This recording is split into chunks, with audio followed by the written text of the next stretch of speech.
everyone's been asking, what are you doing with the long-term account positions? And I'm going to walk you through a couple of the highlights in this video. So first of all, take a look at Walmart. This will be one of the ones we take a look at. My average cost, that's where I bought the shares. That's $85.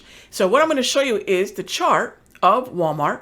And in this case, what I'm looking to do is take advantage of a well-timed buy with the idea that I can hold a position for months to maybe years. In this case, we bought it at 85, and currently, as you can see, Walmart's hovering just below $100. And this is from the span of just March Q1 to where we are right now. So these things can happen pretty quickly and be very productive.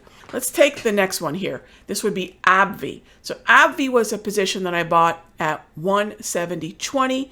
It's, as you can tell, currently just above 192. It's the same idea.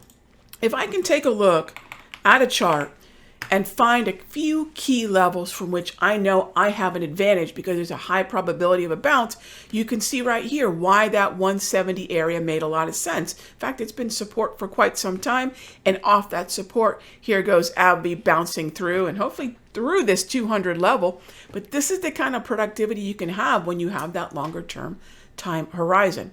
All right, let's grab one more here, and I'm going to take you down to the Altria group. Some of these positions are often going to be things that we can hold for a lot longer, and Altria is such a great example of picking something up at $51, and now, just 3 weeks ago, Altria has hit a high through $60. This kind of trending activity is exactly what we're looking for, regardless of the kind of trading we're doing. But in this case, in the longer term account, I don't have to pay attention to this constantly. In fact, I look at these positions maybe 2 to 3 times a month. So this is the kind of thing that I'm doing in 2025 in my longer term account. And if you want to learn how to find trades like this and what I'm doing, check out the webinar that's coming up on July 9 at 7 p.m.